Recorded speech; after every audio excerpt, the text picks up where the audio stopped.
நிக்காமல் இருந்தாங்க. ரத்தப்போக்கு நிக்காமல் நின்று வேதனைப்பட்டுக் கொண்டிருந்தார்கள். அந்த அம்மாவிட்ட இருந்த எல்லா விதமான பணமோ பொருளோ செலவழிந்து போய்விட்டது. எத்தனையோ மருத்துவரை பார்த்தார்கள், எல்லாரும் அந்த ரத்தப்போக்கு நிற்கவில்லை.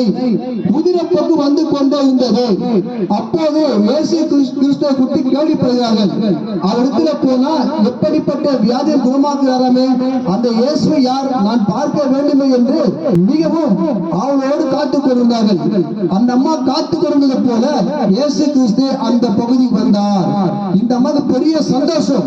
நான் எந்த தெய்வத்தை பார்க்க வேண்டும் நினைச்சேன்னு அதே இயேசு கிறிஸ்து இந்த பகுதி வருகிறார் என்று ஓடி என்ன பண்ணாங்க, அவரை பார்க்க போறாங்க. அவரை சுற்றி திரளான கூட்டங்கள். அந்த கூட்டத்தின் மத்தியில் நம்ம கிட்ட போக முடியல. ஆனாலும் அவர் அறிந்து கொண்டிருந்த அந்த ஆடை தரை பட்டு கொண்டு போகும்போது இந்த ஆடையாக தொட்டா எனக்கு சுகம் கிடைக்கும் என்று நம்பிக்கையோடு போய் அவருடைய ஆடை தொட்டார்கள். தொட்ட மாத்திரமே அந்த நிமிஷமே 12 வருஷமாய் நிக்காம இருந்த ரத்த போக்கு உடனே கர்த்தர் நிற்க செய்தார். உங்க வாழ்க்கையிலும் தீராத வியாதிகள், தீராத பிரச்சனை எதுவாக இருந்தாலும் இயேசுவை நோக்கி கூப்பிடுங்க. வேதம் சொல்லியிருக்குது, யோவான் 14:14 பிரகாரமாய் என் நாமத்தினால் எதை கேட்டாலும் செய்வேன் என்று சொல்லியிருக்கிறார்.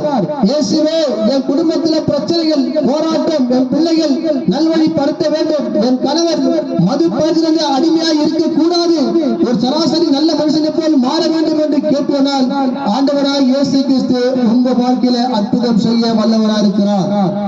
இந்த நாளில் இந்த பகுதிக்கு ஒரு நற்செய்தி அறிவிக்கிறோம். இயேசு உங்களை நேசிக்கிறார், இயேசு உங்களை விடுவிக்கிறார், இயேசு கிறிஸ்து உங்களை பாதுகாக்கிறார்.